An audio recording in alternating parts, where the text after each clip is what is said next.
today. And Macedo, again, President Biden coming out with this announcement this morning that the U.S. is banning all imports of Russian oil and gas and energy, saying that the American people will deal another powerful blow to Putin's war machine. Let's bring in ABC's Alex Prochet, who's in Washington, and Phil Lipoff across the border from Ukraine in Poland with more on this. And Alex, I want to start with you because the president, of course, is touting the need to do this, the bipartisan support behind this move, and the fact that, as he said, we're going to deal another blow to Putin's war machine. But he also says, you know, fighting for democracy is going to cost us, in this case, in our wallets. So what is President Biden trying to do to limit the impact here on the U.S., and what is the expected impact here and in Russia?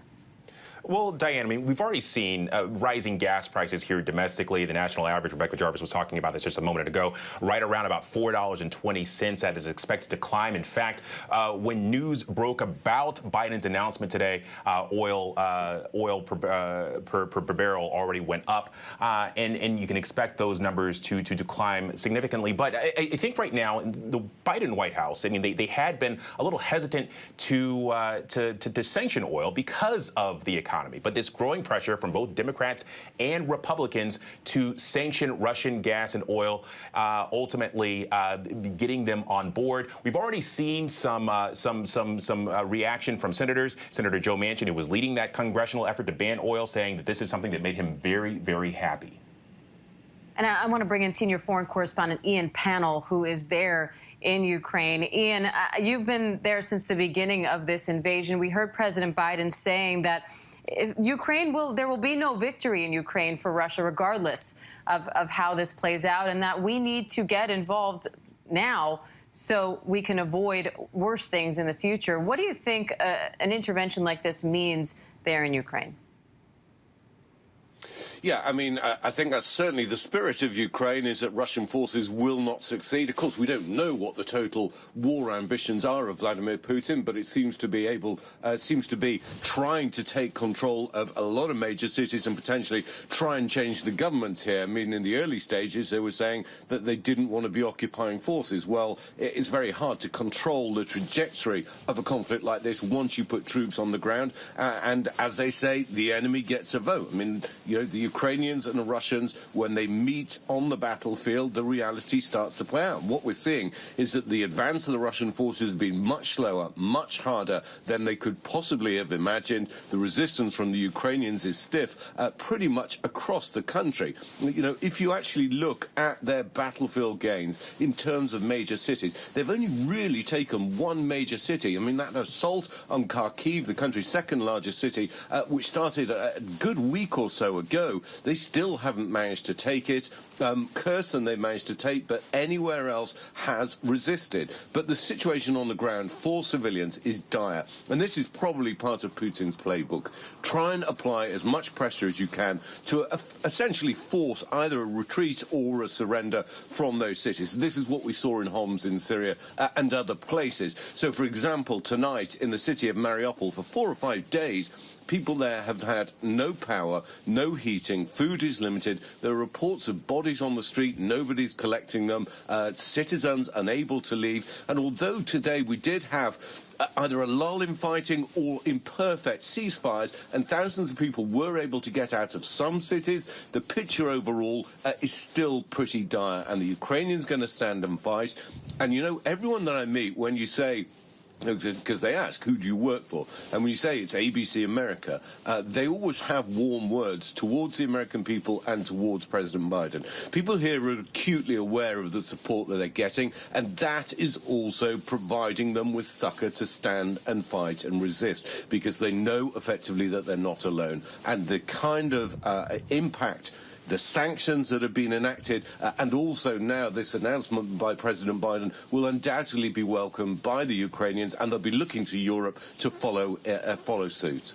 And I want to go to Chief White House correspondent Cecilia Vega on that point, because Cecilia, the president made it clear that this was not a decision made just by the White House, that he's been in touch with our allies, with our partners in making this decision. But there have been calls for a while now to do this. So why now? Yeah, they were really backed into a corner on this one, Diane. And look, in the last few days especially, there started to become this growing narrative that President Biden and the White House weren't doing enough to tap into every tool that they have at their disposal to really hit Putin on a stronger economic front, and specifically using this one on banning oil imports from Russia. There was this bipartisan push from Congress. Nancy Pelosi saying, even going as far as basically countering the White House at that time. She was all for this.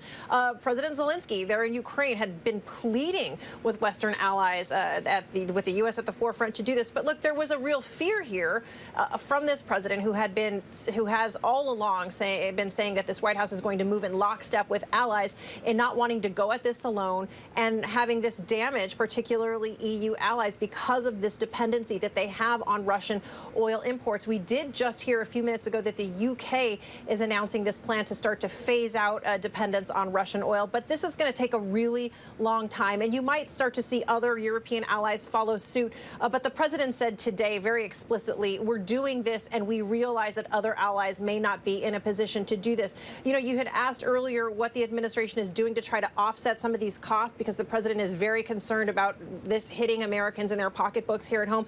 Some of the things that they're doing is looking at releasing oil reserves here. That's going to be potentially a big deal. They've got this debate here in Washington considering this gas tax holiday. The White House hasn't signed on to that one, but that push is growing louder by many on Capitol Hill.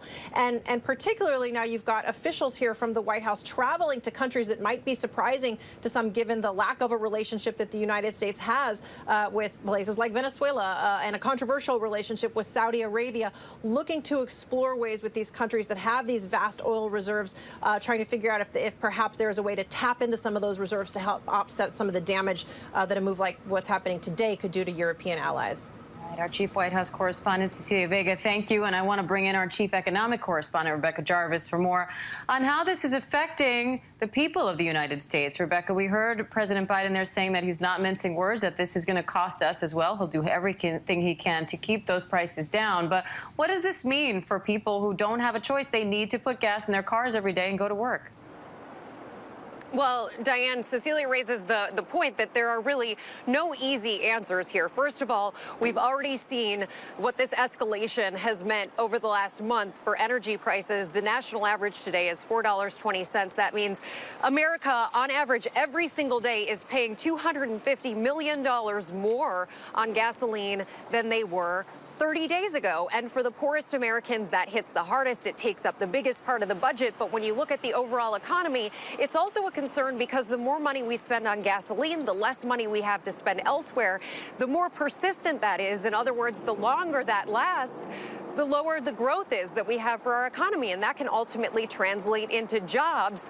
That's not what anybody wants to see at a time like this, where prices have already been rising in the wake of the pandemic and really sped up in the last couple of weeks here with this escalation.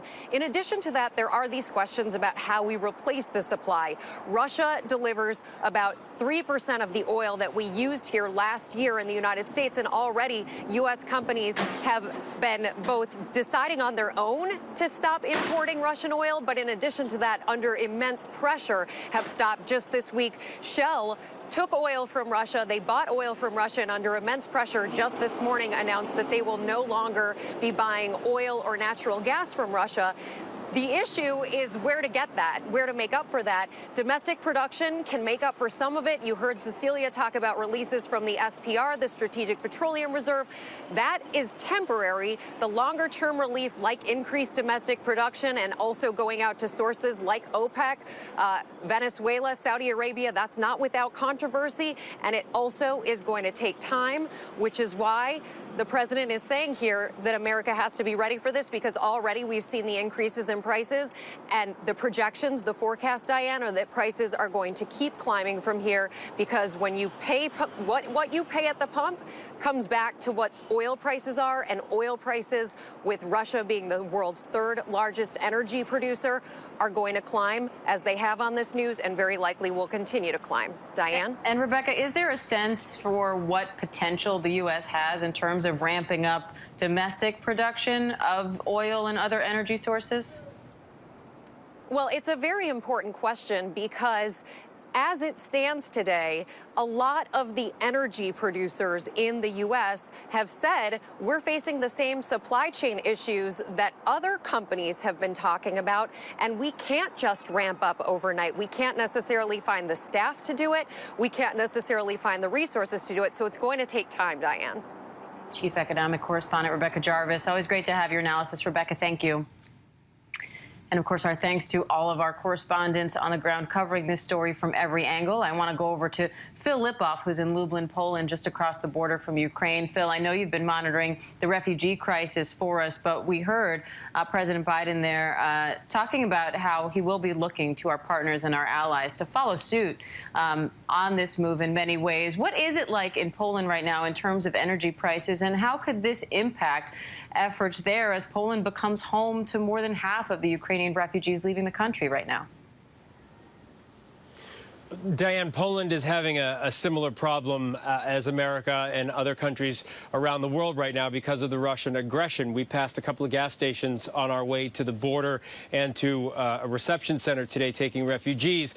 And a quick calculation from Zloty to dollars, it looks like a gallon of gasoline is about around $5.50 here, gallon of diesel around $6.50. That's gone up about $1.50 just over the last couple of weeks. So they're feeling the pain at the pump here too. But Poland's really unique right now in this crisis because, as you point out, it shares that long border with Ukraine, and this country has taken in roughly 1.2 million Ukrainian refugees. And so this country has a bigger problem, we'll say, than just looking at the pump. They have to figure out how to take care of these refugees. The Polish government is looking at a package of roughly $1.7 billion to help these refugees out as they're helping them out all across the country as we speak.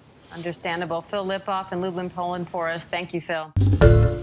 Hi, everyone. George Stephanopoulos here. Thanks for checking out the ABC News YouTube channel. If you'd like to get more videos, show highlights, and watch live event coverage, click on the right over here to subscribe to our channel. And don't forget to download the ABC News app for breaking news alerts. Thanks for watching.